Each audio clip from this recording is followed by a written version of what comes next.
Assalamualaikum warahmatullahi taala wabarakatuh. Terima kasih bersama saya Zam daripada EasyB System, salah satu pembekal sistem accounting seperti UBS, SQL, IRS, IRS Post, SQL Payroll dan lain-lain lah. Okey, di sini saya akan berkongsi sedikit berkaitan e-invoice SQL accounting. Yang untuk sistem SQL accounting ini penggunaannya sudah boleh digunakan bermula daripada fasa 1 lagi. Fasa 1 bermula 1 Ogos 2024. Sehinggalah fasa 2 dan akan berlangsung pada fasa ketiga yang akan mula dilaksanakan pada 1 Julai 2025. Bagi penggunaan sistem akan ada beberapa sedikit penambahan, terutamanya pada bahagian company profile. Pada bahagian company profile ini dia ada tab My Invoice dan kita perlu setting untuk masukkan client ID, secret ID, link ID ni yang kita dapatkan daripada portal My Tax. Bila kita masukkan ke semua ni, barulah sistem tu akan dapat digunakan lah untuk membolehkan penghantaran e-invoice. Biasanya bahagian ni saya akan bantu setting lah, pihak kami akan bantu setting.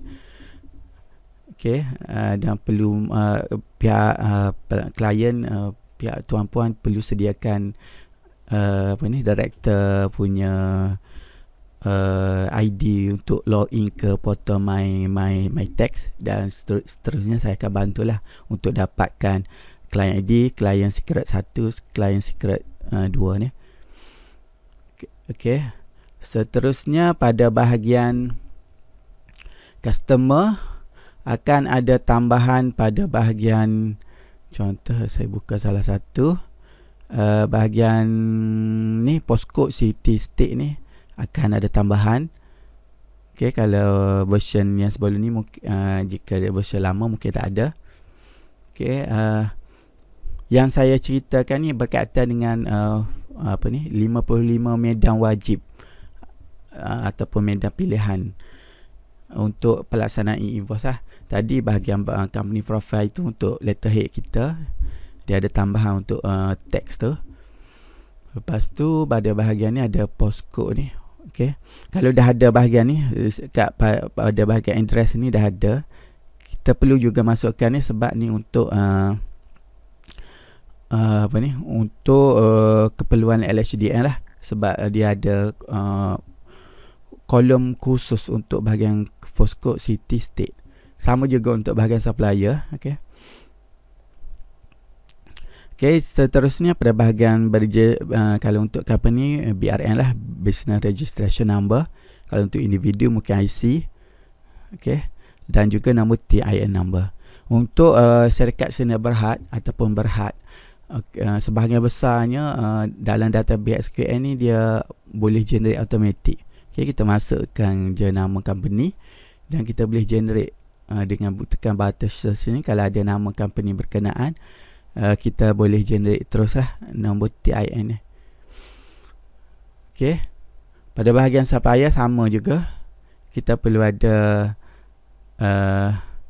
pada bahagian berkenaan juga. Contoh ni postcode, BRN dan juga TIN.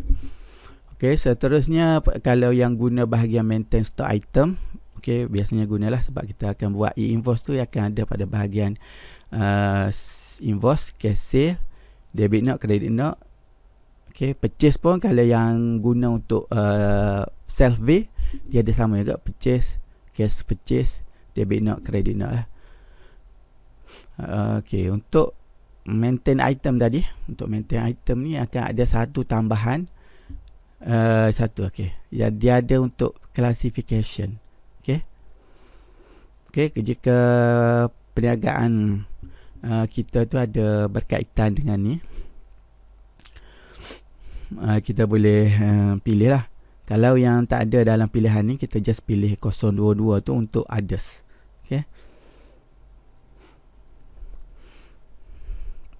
Yang ni kita perlu update awal lah.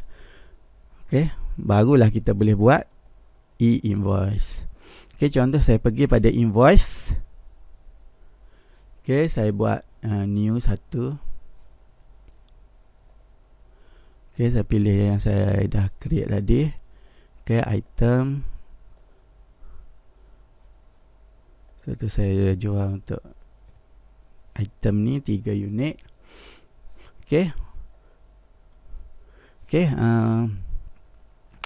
kita boleh tengok pada bahagian more ni. Kalau kita nak bagi pastikan dia sentiasa keluar macam ni, kita tick ni, dia akan tak lindung lah yang bawah ni. Dan dia akan, bila kita klik new pun dia akan tak hilang lah. Kalau kita tak tekan ni, dia akan hidden, dia akan tersembunyi kat tepi tu. Okey, kalau yang belum submit lagi invoice, dia akan kosong lah pada bahagian ni. Tapi bahagian ting ni dah anda dah, sebab kita dah isi pada bahagian maintain customer tadi. Okey, contoh ni kalau kita submit satu persatu, submit send bot e-invoice. Okey. Okey, SQL claim penghantaran e-invoice sembantah 2 saat. Bila dah keluar QR code ni, maknanya sistem dah hantar invoice ni ke portal My Invoice. Okey. Okey, bila saya sebut My Invoice tu merujuk pada portal lah, portal LHDN. Kalau e-invoice merujuk pada dokumen yang diperlu kita hantar kepada LHDN. Dokumen yang perlu kita hantar kepada LHDN. Okey. Ni kalau sama juga bila kita preview, okey, bagi report yang warna hijau ni, yang default format yang sedia ada daripada SQL ni, kita akan dapati akan ada satu bahagian untuk QR code. Maknanya yang dah hantar e-invoice kepada LHDN akan keluar QR code ni lah. Okay, kalau kita tengok pada bahagian listing, okay, akan keluar status valid dan juga akan tanda right lah. Dia ada 2 day ni, maknanya 2 hari beberapa jam tu untuk kita buat perubahan lah, ataupun nak cancel ke. Dia dia ada rules untuk 72 jam untuk kita cancel e-invoice ni lah. Okay, kalau selepas 72 jam kita kena buat debit note ataupun credit note. Okey, untuk penghantaran e-invoice secara pukal, kita panggil batch e-invoice, batch e-invoice. Batch e-invoice submission ni, SQL boleh buat secara serentak lah untuk banyak e-invoice. Okey, contohlah saya nak copy je. Saya copy yang terakhir kita buat. Copy invoice, new. Kita right klik atas ni, kita paste invoice. Kita just tukar quantity je. Okey, satu lagi. Paste satu lagi. Kita tambah satu item lagi.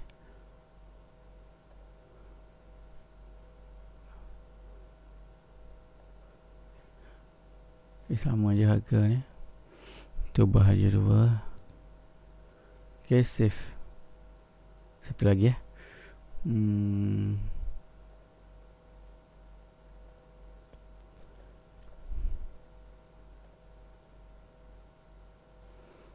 save. Okay, save ni. Klik browse. Kita pada bahagian ni, kita boleh klik pada bahagian My Invoice ni. Dia ada batch submit send e-invoice. Okay, dia akan keluar e-invoice yang kita belum hantar lagi dan kita boleh submit. Okay, ni pun cepat je. Dia punya submit tu valid dan submitted dan valid. Kalau valid tu dah settle lah, kita boleh close. Dan kalau tak keluar lagi tanda right ni ataupun valid ni, boleh refresh.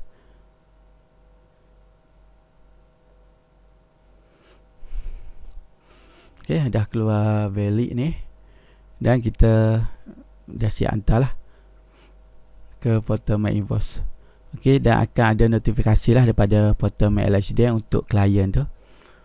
Okay, kalau klien nak nak dokumen ni kita boleh je print macam biasa. Okey, ni bolehlah format yang mana kita nak guna. Cuma saya nak tunjuk satu format yang 13 e-invoice V11 ni dia kalau yang pernah tengok portal My Invoice LHDN, format ni sama dengan dekat portal My Invoice. Okey, sama. Dan kalau dia scan QR code ni, dia akan direct buka portal My Invoice lah untuk summary dia punya dokumen. Summary dia akan boleh dapat summary lah. Okay, kalau perasan ni, kalau My Invoice ni dia dah ada tambahan unit UUID dan long ID. Okey, itu saja. Kalau ada apa-apa pertanyaan, boleh komen. Kalau yang simple-simple mungkin saya jawab direct, ataupun kalau yang perlukan penjelasan detail mungkin boleh ambil package konsultasi ataupun training lah, kalau untuk nak tahu keseluruhan fungsi My Invoice ni, e-invoice, dokumen e-invoice. Okey, untuk SQL accounting ni kita tidak perlu add on tambahan untuk digital certificate.